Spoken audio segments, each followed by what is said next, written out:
Detroit Lions fans, welcome back to another episode with Steve from the Detroit Den 313, where I talk Detroit Lions football every single day. Now, I'm going to say something real quick, and then I'm going to get into it. I am not going to start introductions anymore with asking people to subscribe to this channel. My sole purpose and my only focus is going to be top grade, the best I can Detroit Lions content. If that's your type of thing, hit subscribe. That is the last time I'm mentioning it. You have my word. I got to give myself a little smack on the wrist because today I am going to be talking about one of my favorite players from this draft class in Makai Wingo. And put your pitchforks down. I know you see the thumbnail. I know you see Aaron Donald on there. I promise you I'm going to get to it eventually in this episode. Just hold off. Let me make my case. If I were a lawyer, let me provide you with some evidence and let me just do a little talking before you guys want to kill me. I know you see it. It's there for a reason. It's not clickbait. Trust me. I'm going to get into this Aaron Donald and what I see in just a second. But Makai Wingo is a guy I was very high on in this draft. LSU product, transferred from Missouri. I believe in one of my mock drafts, I had Makai Wingo for the Detroit Lions. I believe I had him in one of our early mock drafts in the third round before the Carlton Davis trade when we had a third round pick. I didn't go back and rewatch that episode, but I remember mentioning Makai Wingo in like the third, fourth round scenario if I made a trade. But I was definitely high on this kid coming out of LSU. There's some good stuff. There's some bad stuff. There's a lot of hype. He's turning some heads in training camp from Dan Campbell and some stuff he said caught my eyes, and I really started diving in. I mentioned it a couple of days ago when I talked about Christian Mahogany. I told you guys I was doing some homework. That's what we do. I'm not just going to come on here and spew some bullshit all the time. I mean, sometimes I might have to, bullshit a little bit. I know you guys are wondering about this Aaron Donald thing, but just trust me. Makai Wingo, in mini camp, mandatory training camp, I should say, he was getting some reps at the outside, at the defensive end position. And that's where I started to go, what are you up to, Dan Campbell? Because I look at Makai Wingo. He's got a lot to like. He's got an awful lot to like. When I'm watching his film, I see absolute explosive quickness. He is super fast, twitchy, as you've heard some other people say. Like I said, had him on my radar. He's a high hustle guy. He's not going to give up on a play. Who does that remind me of? Aiden Hutchinson. High motor. I think those are just Brad Holmes, Dan Campbell type guys. You can plug them in there. They're not going to quit on plays. They're not going to take plays off. Now, if they need a breather, they're going to go to the sidelines, obviously get rested up, take a snap or two off, maybe a series, and then they're going to get right back after it. That's just kind of a given on defensive line. You got those big boys out there busting their asses every single down. They need a little breather. It just happens.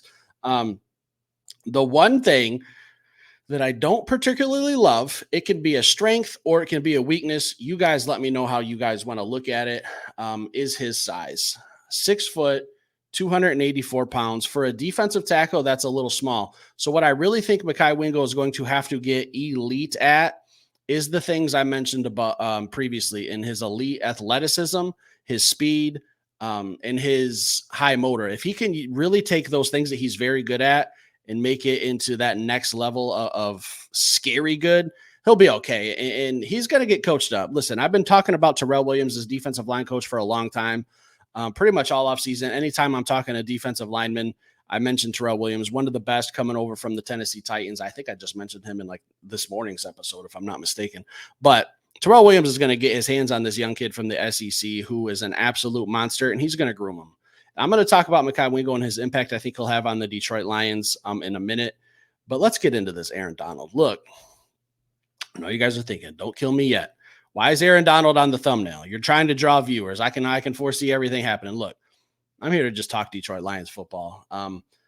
When I think of Makai Wingo, the first thing I know is he's a little undersized, but he's very, very quick. So what I did was I looked up a guy who was also a little undersized for a defensive tackle, Aaron Donald. Their combine scores are almost, and I mean, I'm not sure it could get more identical. If it doesn't mean anything to you, then you probably just won't care. But their height, this is at the combine, 6'1" for Aaron Donald, 285. Makai Wingo, 6 foot, 284. We're talking about 1 pound and 1 inch difference. Arm size, less than an inch difference. Hand size, less than a 1 inch difference. Now, here's where it gets interesting because I know the combine is always is a crapshoot. They gave Aaron Donald a 5.9 prospect grade with the caption of average backup or special teamer. Obviously, Aaron Donald is a first ballot Hall of Famer, one of the best defensive tackles in the history of the NFL. You could make a very strong case for it. So I'm not on here to talk shit about Aaron Donald. He is an absolute monster. Still breaks my heart that the Detroit Lions passed on him and we didn't have him as a Detroit Lion. Coulda, woulda, shoulda, didn't happen. Aaron Donald still is going into the Hall of Fame 5 years whenever he's eligible. Anyone who votes no on Aaron Donald going into the Hall should no longer have a vote. That's how I feel about AD. He's one of the best defensive tackles ever to play this game. And I'm not saying that Makai Wingo is going to have the same career.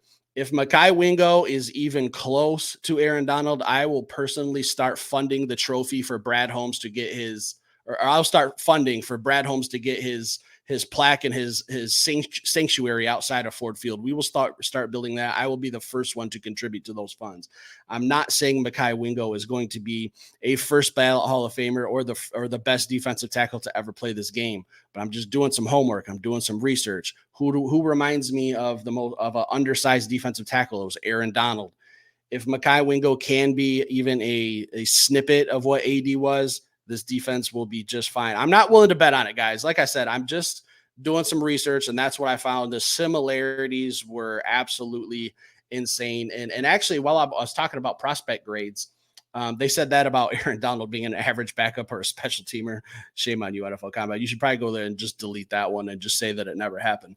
For Makai Wingo, they gave him a prospect grade of 6.19 and the caption of a good backup with the potential to develop into a starter. So obviously two ends of the spectrum here. They're saying Aaron Donald's going to be a backup or a special teamer, and they're saying that Makai Wingo is going to be a starter. Like I said, I hope that the NFL Combine report got it right about Makai Wingo because that would greatly benefit our Detroit Lions.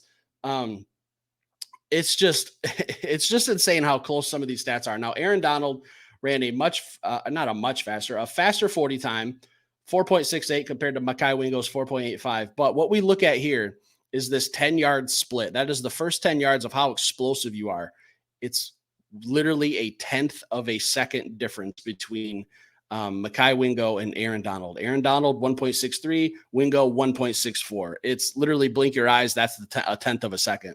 So I think that is actually a more important number to look at instead of the 40-yard dash, which is still pretty close. But you're really gauging how explosive a player is within that first 10 yards. And that's the most important area for a defensive lineman. How explosive, how fast are you within 10 yards? Because 1.64 seconds, if you're in the backfield and you're disrupting the quarterback, it's probably going to be a long day for that offensive line.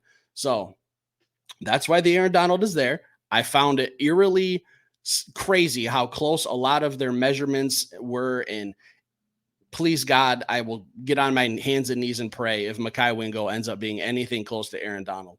So let's talk about Makai Wingo and what type of impact I think he's going to have for the Detroit Lions this year. Like I said, training camp, I'm looking at him. We got a lot of guys we're going to be cycling into that defensive line. Who's going to be in that second rotation? Because we know who the starters are. You got a Lee McNeil, DJ Reader, Aiden Hutchinson, probably Marcus Davenport. Who's going to be in that second wave? Is Makai Wingo going to be mentioned?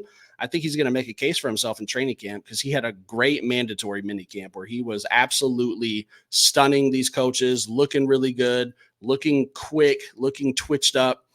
I like everything I heard. I'm ready for training camp to get here. When the season gets here, I think we will see Makai Wingo at least in pads. I don't think he's a project player. I think he just needs to get a little bit of coaching from Terrell Williams. And maybe I should have mentioned him in my DJ Reader video earlier, where I think DJ Reader is really going to be playing a mentor. And I kind of talked about who I think was going to benefit the most from the addition of DJ Reader. I'll let you guys go check that one out. It was listed, posted up earlier this morning. Shouldn't be a hard scroll. Go find that. It was a good episode. But I should have mentioned Makai Wingo because I do think he's going to be in that second wave of defensive line. I don't think he's a day one starter, but like I said, the more defensive linemen you can rotate in, keep them fresh, get pass rushers from every different angle. Like, I don't care if a pass rush is coming from my grandmama's couch. If they're getting after the quarterback, that's all that matters to me. I don't care if it's coming from the secondary, the linebacker position, the defensive line. I don't care. Can Makai Wingo do that? Yes. He's got the speed, the athleticism. He just needs a little coaching. You can't do nothing about his size. It is what it is. 6 foot, 284 pounds. I mean, he's not going to get any taller. He pretty much is what he is. You know, his weight might fluctuate a little bit, but for the most part, the frame that he has now is the frame he has. There's nothing we can do about it. Like I said, if he takes those things that he's really great at athletically, what he has is a specimen. Like, this kid is just a freak. How he landed to us in round 6 blows my mind, because I personally see third round talent. I'm a Big Ten guy. Big Ten football, Michigan Wolverines, that's my bread and butter. LSU, Alabama, Georgia, the SEC, they've been the most dominant football conference for the last 15 years, pretty much. And for Makai Wingo to have the accolades that he does, I'm not going to read them off to you guys. If you guys want to check out his draft profile, he was like, third team All Pro, second team SEC, all that kind of stuff. Like, it's impressive to come from the SEC, be a little bit undersized, and still produce. So when the Lions kick off the season here in less than 90 days, and I absolutely can't wait, I do think we will see Makai Wingo on the field often. He's not going to be running out of the tunnel with the defense getting introduced, but you're going to see him come onto this field, and you're going to see him playing football. And I think that's literally just a step. That's just the right step. I'm not saying he's going to win Defensive Rookie of the Year or anything like that. But I do think he is going to be a solid contributor. I think maybe if he gets 3 or 4 sacks on the season, it'd be phenomenal. Getting second team reps, 3 or 4 sacks is pretty damn good. I can see it. Hey, anything more, I'll gladly be wrong. Let him get 8 or 9. I'll be absolutely thrilled. Let Terrell Williams get his hands on this guy. Give him a little time. Let's give him a training camp and just really, really see. But this is a kid that, again, shame on me, I haven't talked about him sooner. One of my favorite players in this draft. Why? Because I know we needed that edge rusher.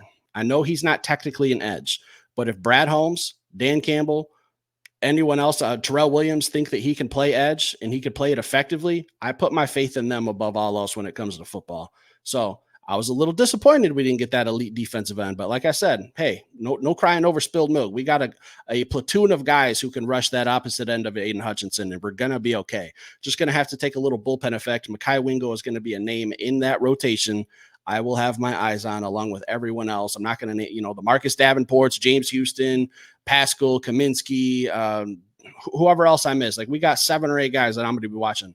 Keep an eye on Makai Wingo.